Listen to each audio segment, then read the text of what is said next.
Hello everybody and welcome to this month's Butterfly Princess Show Travel Lounge. This month I'm taking you on a virtual tour of Canada. Same structure applies, just give me a moment.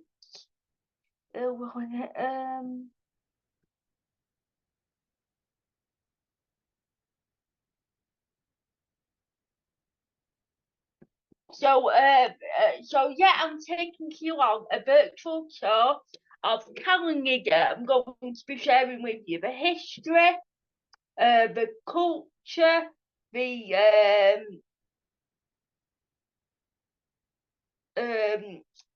geography and facts, and the currency, the government and economy, the people, the language. So here we are. So yeah, so starting off with the history. So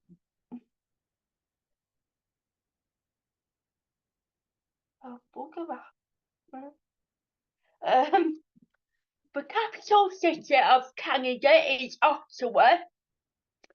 History. So the land that is now Canada was home to Indigenous people who lived off the land. First Europeans to discover the land that is now known as Canada was the Vikings. In the year 1001, Leif Erikson landed and named this area of Vinland, obviously Viking, Vinland, so they named after themselves. But because of conflicts with natives of this land, the Vikings had to leave the established colony. In the year 1497, Henry VII, who established the Tudor dynasty, sent Italian explorer John Cabot on expeditions across the Atlantic Ocean. Cabot reached the east coast of Canada to discover rich fishing waters. In 1534, Frenchman Jacques Cartier explores Gulf of St. Lawrence and claims area for the French. Quebec became crown colony of France. In the year 1663, France and Belgium continued to take control of territories.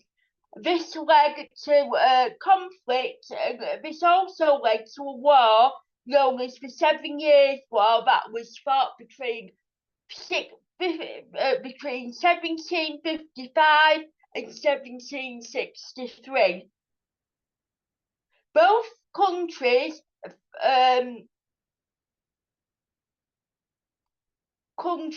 fought over the territories. The Treaty of Paris ends the 7 Year War. As a result, Britain controlled North American colonies besides Saint Pierre and Montmesquieu. These areas were controlled by France, and Canada became an official country on the 1st of July in the year of 1867. Original provinces of Canada were Nova Scotia and New Brunswick. Canada later split into these areas were Ontario and Quebec, and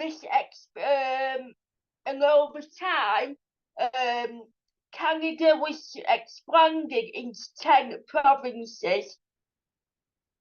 So facts. It has one of the largest coastlines in the world. It's the home of 10 Nobel Prize laureates who were born in Canada. Toronto is the largest city in Canada and is home to 7 million people. It's home to 17 UNESCO World Heritage Sites, and it is home to a dinosaur provincial park. In Alberta, this is home to 35 species of dinosaur lives there. The currency of Canada is the Canadian dollar.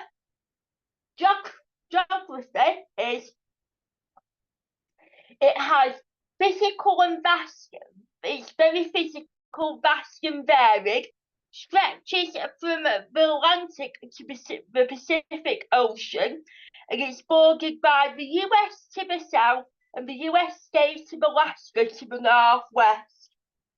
The government and the economy is the third largest oil reserve after Venezuela and Saudi Arabia, which the leader in uranium mining. This uranium that is mined there is used in nuclear power plants to produce electricity. People now, the Canadian people, the people who live in Canada, 82% live in urban centres. Most families have English and French roots. During the time when France and Britain colonised the country, that families emigrated in great numbers. About 1/3 of the population of the people of Canada describe themselves as Caucasian. 40% of the population also refer to belonging to English, Scottish, Irish ethnic groups. Half of the population speak English and French, which is the official language of Canada. And they also speak French. English is the first language. Although in the region of Quebec, the main language is French. So in the region of Quebec, the area of Quebec, half the population of that population are bilingual, and this means they have the ability to speak two languages fluently. And this was interesting, but I found out, which is why I wanted to include it in my research, because as you know, I do all my own independent research for my travel series, so I found this bit quite interesting. Well, every bit that I find out is really interesting, really. So Inuit people in northern Canada live in modern housing, but still build igloos when hunting. Children go to community schools. There are no universities in northern Canada. If children or young people want to continue studying, they have to move to university areas.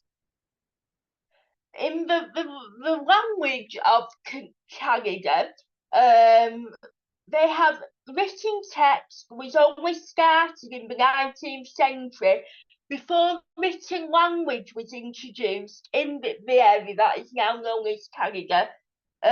They mainly use symbols to communicate. So the culture of Canada is influenced by British, French, and American culture. Value individual.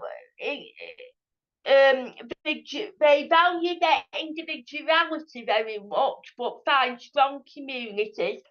They also have a lot of visual arts, literature, humour, festivals and TV shows dedicated to comedy. The flag of Canada, which is a red, white, flag with a maple leaf in the centre. So the red, so it's and it features a red and white maple leaf in the centre. And this flag was made official by a proclamation by the late Queen Elizabeth II on the 28th of January 1965. Flight time. If I've given you some inspiration and you want to travel to Canada, there is a flight time from most UK airports of 7 hours and 20 minutes. They have multiple time zones in Canada. They have a total of 6 different time zones.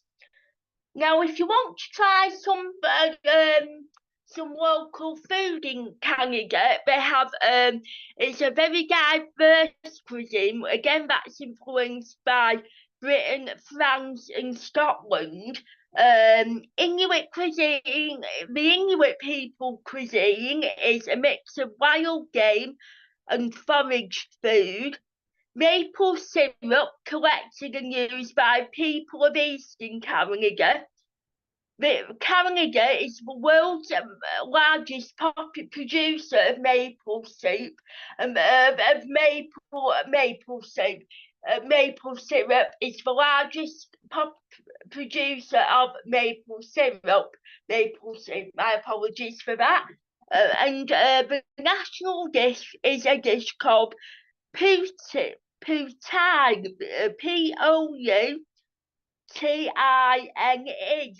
And this is a dish made up of crispy fries, cheese, curds, and served with gravy. And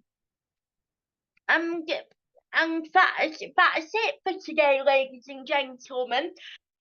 Boys and girls, that concludes this month's episode of the Butterfly Princess Show Travel Lounge, where I have taken you on a virtual tour of Canada, which I hope that I've given you some inspiration for your next travel adventure.